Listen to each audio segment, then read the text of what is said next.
Hello students, हम आज बात करेंगे मोनोपोली के बारे में। मोनोपोली क्या होती है? ये मोनोपोली बेसिकली जो शब्द है वो ग्रीक वर्ड मोनोपोलियन से लिया गया है, जिसका मतलब है एक्सक्लूसिव सेल। मतलब कि ऐसा मार्केट स्ट्रक्चर जहाँ पर सिंगल फर्म होती है जो चीज़ों को प्रोड्यूस कर रही होती है और बेच रही होती है, और उस प्रोडक्ट का जो प्रोड्यूस हो रहा है किसी तरह का कोई क्लोज सब्स्टिट्यूट आपको देखने को नहीं मिलता, तो आप कहते हैं कि आपके यहाँ पर प्योर मोनोपोली पाई गई है। ऐसे में जब सिंगल फर्म है और अकेली ही चीज़ों को प्रोड्यूस कर कर बेच रही है, तो फर्म प्राइस मेकर होती है। यानी कि जो फर्म प्राइस डिसाइड करेगी वही आपके जो कंज्यूमर्स हैं उनको लेना पड़ेगा। जैसे कि हम एग्जाम्पल के तौर पर यदि बात करें, तो जो आपकी इलेक्ट्रिसिटी की सप्लाई होती है वो एक एजेंसी से होती है जो स्टेट इलेक्ट्रिसिटी बोर्ड होता है, वहाँ मोनोपोली पाई जाती है। अब मोनोपोली के फीचर्स की या अजम्पशंस की बात करें, तो मोनोपोली में एक सिंगल सेलर होगा, लार्ज नंबर ऑफ बायर होंगे। दूसरा, मोनोपोली में फर्म ही इंडस्ट्री होगी, क्योंकि सिंगल फर्म है तो इंडस्ट्री अपने आप में क्या होता है? Group of firms. Single firm है इसीलिए फर्म को ही इंडस्ट्री कहेंगे।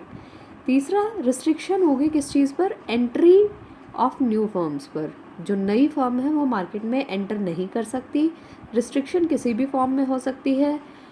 हो सकता है गवर्नमेंट की तरफ से कोई लॉज ऐसे हों, कोई पेटेंट राइट्स ऐसे हों, या फिर जो फर्म ऑलरेडी एग्जिस्ट कर रही है उसको से इकनॉमीज ऑफ स्केल जनरेट हो रहे हों, जिसके कारण नई फर्म्स मार्केट में नहीं आ सकती।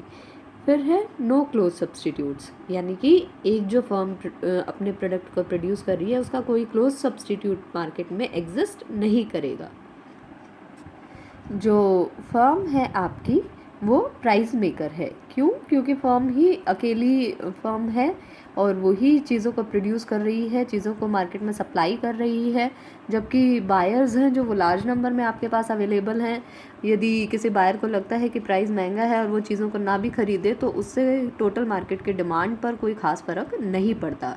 तो ऐसे में ज़्यादा अथॉरिटी और ज़्यादा पावर किसके पास है? फर्म के पास। तो फर्म जो प्राइस डिसाइड करेगी वही मार्केट में प्रिवेल करेगा। फिर है प्राइस डिस्क्रिमिनेशन। अब अकेली फर्म जो चीज़ प्रोड्यूस कर रही है वो चाहे तो प्राइस डिस्क्रिमिनेट भी कर सकती है, यानी सेम चीज़ को अलग अलग कंज्यूमर्स को अलग अलग प्राइजेस पर सेल कर सकती है। फिर है अब्सेंस ऑफ सप्लाई कर्व। यहाँ पर सप्लाई कर्व भी नहीं पाया जाता है। क्यों नहीं पाया जाता है? देखिए, हम कहते हैं कि मार्जिनल कॉस्ट कर्व को हमने सप्लाई कर्व कहा था जब हमने परफेक्ट कंपटीशन की बात की थी, कि मार्जिनल कॉस्ट कर्व आपका वो ऊपर का हिस्सा जो एवरेज वेरिएबल कॉस्ट से शॉर्ट रन में और लॉन्ग रन में एवरेज कॉस्ट से ऊपर होता है, वो हिस्सा आपका सप्लाई कर्व था। लेकिन जब आप मोनोपोली की सिचुएशन की बात करते हैं तो आप इस तरह नहीं कह सकते कि मार्जिनल कॉस्ट कर्व को ही आप सप्लाई कर्व कह दें। क्यों? क्योंकि हमने पिछले पॉइंट में पढ़ा कि आप क्या कर सकते हैं, as a single producer price discriminate भी कर सकते हैं, यानी कि एक ही जो चीज़ है उसको अलग अलग कीमतों पर भी बेच सकते हैं अलग अलग कंज्यूमर्स को। तो हमारे यहाँ पर फिर मोनोपोली में प्राइस और क्वांटिटी के बीच में कोई फिक्स रिलेशन नहीं पाया जाता, और इसीलिए सप्लाई कर्व भी नहीं एग्जिस्ट करता, क्योंकि सप्लाई कर्व क्या बताता है? Positive relationship between price and quantity. और जब आप किसी एक प्राइस पर दो क्वांटिटीज़ को बेच सकते हैं या एक ही क्वांटिटी के लिए अलग अलग प्राइजेस चार्ज कर सकते हैं, तो प्राइस और क्वांटिटी के बीच में कोई रिलेशन फिक्स नहीं है। ऐसे में मोनोपोली में सप्लाई का नहीं मिलता। फिर है कोजेज या सोर्सेज ऑफ मोनोपोली पावर। क्या क्या कोजेज हैं या क्या सोर्सेज हैं, क्यों मोनोपोली एग्जिस्ट करती है? पहला पॉइंट है आपका कंट्रोल ओवर रॉ मटेरियल्स या नेचुरल रिसोर्सेज। अगर कोई फर्म है जिसके पास रॉ मटेरियल एग्जिस्ट कर रहे हैं उस किसी चीज़ के प्रोडक्शन के लिए, और बाकी रॉ मटेरियल और एग्जिस्ट नहीं कर रहे हैं, सारे के सारे रॉ मटेरियल या नेचुरल रिसोर्सेज उसी फर्म के ऑनरशिप में आ रहे हैं, तो बाकी और कोई भी फर्म उस चीज़ को प्रोड्यूस नहीं कर पाएगी जिस चीज़ को प्रोड्यूस करने में उन रॉ मटेरियल्स की ज़रूरत है। दूसरा है पेटेंट। पेटेंट क्या होता है? पेटेंट होता है एक्सक्लूसिव राइट जो गवर्नमेंट देती है किसी प्रोड्यूसर को किसी सर्टेन और इनोवेटिव आप कह सकते हैं टेक्निक को लाने के लिए।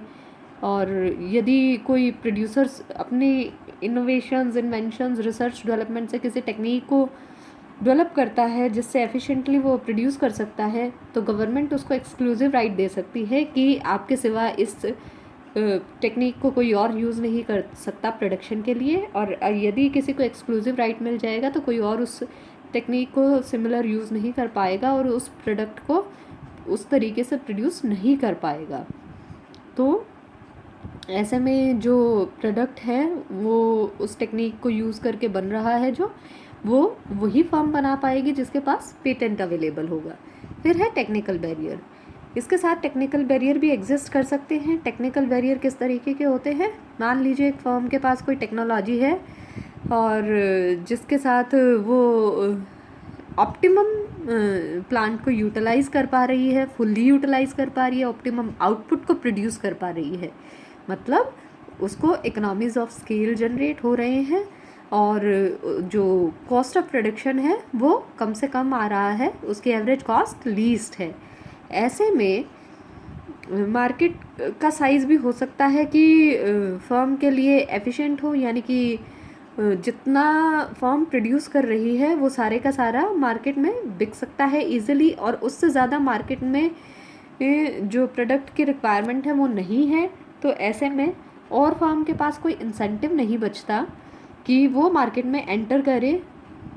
फिर है गवर्नमेंट पॉलिसी। गवर्नमेंट यदि इस तरीके की पॉलिसी अपनाए कि लाइसेंस प्रोड्यूस करे और लाइसेंस देने लग जाए कुछ चीज़ों के लिए, तो गवर्नमेंट जिसको लाइसेंस देगी वही उस चीज़ को प्रोड्यूस कर पाएगा, दूसरा कोई उस चीज़ को प्रोड्यूस नहीं कर सकता।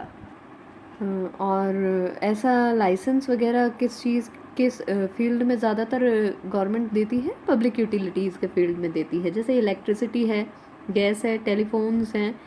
और ऐसा क्यों किया जाता है? जनरली नेचुरल मोनोपोली को क्रिएट करने के लिए और ओपन कंपटीशन को अवॉइड करने के लिए। अगर गवर्नमेंट को लगता है कि दो फर्म के होने से अनडिज़ायरेबल सिचुएशन प्रोड्यूस हो जाएगी तो वो ऐसा करती है, नेचुरल मोनोपोली क्रिएट होती है इससे। नेचुरल मोनोपोली में क्या होता है कि वो सिचुएशन है जहाँ पर आपकी एवरेज कॉस्ट है जो सिंगल इंटरप्राइज के लिए, वो मार्केट डिमांड पर के एंटायर रेंज पर जितनी भी डिमांड होगी मार्केट में, उसमें आप देखेंगे कि एवरेज कॉस्ट सिंगल फर्म की डिक्रीज़ होती हुई दिखेगी आपको।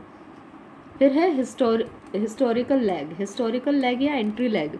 कोई फर्म मार्केट में यदि जल्दी आ गई है और उसने मार्केट में उस प्रोडक्ट को प्रोड्यूस करने के लिए नो हाउ पहले पता कर लिया है, तो वो कंपैरेटिवली ज़्यादा प्रोड्यूस करने लग जाती है, इकोनॉमीज़ ऑफ स्केल उसको जनरेट हो जाती हैं, उसके लिए कॉस्ट कंपैरेटिवली कम पड़ती है। ऐसे में नई फर्म यदि एंट्री करेगी तो उसको कॉस्ट ऑफ प्रोडक्शन ज़्यादा पड़ेगी और उसके लिए प्रॉफिटेबल सिचुएशन कम होगी। तो नई फर्म के लिए मार्केट में इंसेंटिव नहीं होता कि वो मार्केट में एंट्री करे। फिर है लिमिटेड प्राइस पॉलिसी या लिमिटिंग प्राइस पॉलिसी। क्या है कि आप अपने प्राइस को इस तरीके से लिमिट कर दे कि नई फर्म्स के लिए मार्केट में एंटर करना जो है वो अनअट्रैक्टिव हो जाए, यानी कि सारी जो फर्म मार्केट में एग्जिस्ट कर रही है वो अपने प्राइस को मिनिमम लॉन्ग रन के एवरेज कॉस्ट से भी नीचे डिसाइड करती है। हम देखते हैं कि शॉर्ट रन में लॉन्ग एंट्री और एग्ज़िट नहीं हो पाती फर्म की, लॉन्ग रन में एंट्री और एग्ज़िट इजीली हो जाती है फर्म की।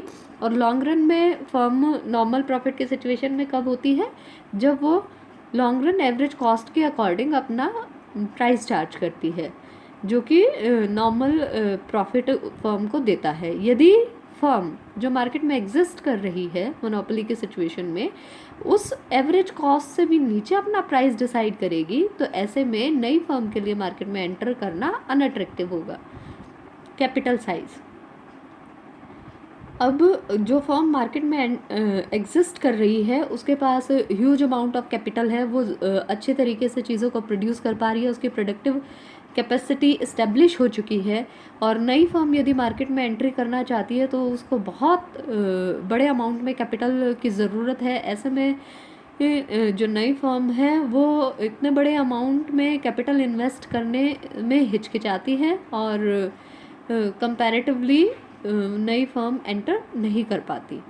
बिजनेस मर्जर्स, एक फर्म यदि दूसरी फर्म के साथ कर मर्ज हो जाती है तो उन फर्म के लिए मार्केट में मोनोपोली क्रिएट हो जाती है। मार्केट का जो फर्म का साइज़ है वो बड़ा हो जाता है, मार्केट शेयर पर उनका पूरा कब्ज़ा हो जाता है और वो एक तरीके से मोनोपोली की सिचुएशन को क्रिएट करते हैं और कंपटीशन को ख़त्म करते हैं। फिर हम उसके बाद बात करेंगे demand and revenue under monopoly. आप इस टेबल में देख सकते हैं, यहाँ पर आउटपुट दिखाया गया है, रेवेन्यू दिखाया गया है, एवरेज रेवेन्यू दिखाया गया है, मार्जिनल रेवेन्यू दिखाया गया है। तो मोनोपोली के मार्केट सिचुएशन में क्या होता है, एवरेज रेवेन्यू हमें पता है प्राइस के इक्वल होता है, टोटल रेवेन्यू को जो आउटपुट से डिवाइड करने के बाद मिलता है। मान लीजिए प्राइस 10 है और एक आउटपुट सेल हो रहा है मार्केट में, तो टोटल रेवेन्यू क्या होगा, एवरेज रेवेन्यू इंटू क्वांटिटी 10 रुपये। और मान लीजिए प्राइस घटा देता है मोनोपोलिस्ट, 10 से घटाकर 9 रुपये कर देता है, तो 9 रुपये पर आप कहते हैं कि कंपैरेटिवली आप ज़्यादा चीज़ें बेच पाएंगे क्योंकि चीज़ें सस्ती हो रही हैं, तो एक की बजाय आपके सेल बढ़कर 2 हो जाती है। तो टोटल रेवेन्यू 2 गुना में 9 18 हो जाएगा। इसी तरीके से आप टोटल रेवेन्यू जनरेट कर सकते हैं अलग अलग कमोडिटीज़ के लिए। और मार्जिनल रेवेन्यू यदि आप देखेंगे तो टोटल रेवेन्यू को माइनस करते हैं प्रीवियस यूनिट की टोटल रेवेन्यू से। तो पहले 10 था सेम, फिर कितना चेंज हुआ टोटल रेवेन्यू में वो देखेंगे हम, तो हम मार्जिनल रेवेन्यू निकाल सकते हैं। पहले 10 था, फिर कितना हो गया बढ़कर मार्जिनल रेवेन्यू 18, यानी कितनी यूनिट कितने रुपीज़ का चेंज यहाँ पर आपको देखने को मिल रहा है, 18 माइनस 10 दैट इज़ 8। फिर टोटल रेवेन्यू आपका 24 हो गया। 24 पहले कितना था 18, कितना चेंज देखने को मिला 6 रुपये का। फिर 28 हो गया, पहले 24 था, कितना चेंज देखने को मिला 4 रुपये का। अब आप यहाँ एक चीज़ इजीली नोट कर सकते हैं कि जैसे जैसे प्राइस आपका average revenue is equal to price, average revenue या प्राइस आपका डिक्रीज होता जा रहा है, वैसे वैसे आपकी सेल बढ़ती जा रही है। यदि आप डिमांड कर्व को याद करेंगे या लॉ ऑफ डिमांड की बात करेंगे तो वहाँ भी हम क्या कहते थे कि प्राइस और क्वांटिटी डिमांडेड में कैसा रिलेशन देखने को मिलता है, इन्वर्स रिलेशन, यानी कि जैसे जैसे आपके प्राइसेस कम होंगे वैसे वैसे डिमांड बढ़ती चली जाएगी। तो आप कह सकते हैं कि यहाँ पर एवरेज रेवेन्यू या प्राइस और क्वांटिटी के रिलेशन कैसा है, इन्वर्स रिलेशन है। इसीलिए हम मोनोपोली में एवरेज रेवेन्यू कर्व को भी क्या कह देते हैं, डिमांड कर्व, जो कि प्राइस और क्वांटिटी के इन्वर्स रिलेशन को दिखाता है। इसको हम इस डायग्राम में देख सकते हैं। यहाँ पर आउटपुट बनाया है एक्स एक्सिस पर, वाई एक्सिस पर रेवेन्यू लिया गया है और एवरेज रेवेन्यू कर्व बनाया गया है डाउनवर्ड स्लोपिंग। डाउनवर्ड स्लोपिंग क्यों है, क्योंकि जैसे जैसे आप प्राइस को कम करते चले जाएंगे वैसे वैसे आपका आउटपुट बढ़ता चला जाएगा। अगर प्राइस इतना था तो आउटपुट इतना था, अगर प्राइस आपका कम हो जाता है तो आपकी आउटपुट की डिमांड बढ़ जाती है, अगर प्राइस और कम होगा तो आउटपुट की डिमांड और ज़्यादा बढ़ जाएगी। इसी तरीके से एवरेज रेवेन्यू के ठीक नीचे downward sloping marginal revenue curve बनाया गया है। मार्जिनल रेवेन्यू को यदि आप टेबल में देखेंगे फिर से, तो मार्जिनल रेवेन्यू भी कैसा है, 10, 8, 6, 4, मार्जिनल रेवेन्यू भी डिक्रीज़ हो रहा है। एवरेज रेवेन्यू भी आउटपुट के बढ़ने के साथ साथ एवरेज रेवेन्यू भी डिक्रीज़ हो रहा था, 10, 9, 8, 7, और आउटपुट के बढ़ने के साथ साथ आपका मार्जिनल रेवेन्यू भी डिक्रीज़ हो रहा है। लेकिन एवरेज रेवेन्यू कंपैरेटिवली कम डिक्रीज़ हो रहा है, जबकि मार्जिनल रेवेन्यू ज़्यादा डिक्रीज़ हो रहा है। इसीलिए मार्जिनल रेवेन्यू का कर्व जो आप बनाएंगे वो एवरेज रेवेन्यू के ठीक नीचे बनाएंगे और डाउनवर्ड स्लोपिंग बनाएंगे। सकते हैं कि जब हम डिमांड कर्व की बात करते हैं तो रेवेन्यू की बात करते हैं, तो डिमांड कर्व और एवरेज रेवेन्यू कर्व के बीच में कोई डिफरेंस नहीं है, दोनों सेम है। यहाँ पर हम कह रहे हैं फर्म और इंडस्ट्री के बीच में भी हमें कोई डिफरेंस देखने को नहीं मिल रहा। तो यहाँ पर जो फर्म का डिमांड कर्व है वही किसका डिमांड कर्व होगा, इंडस्ट्री का डिमांड कर्व होगा।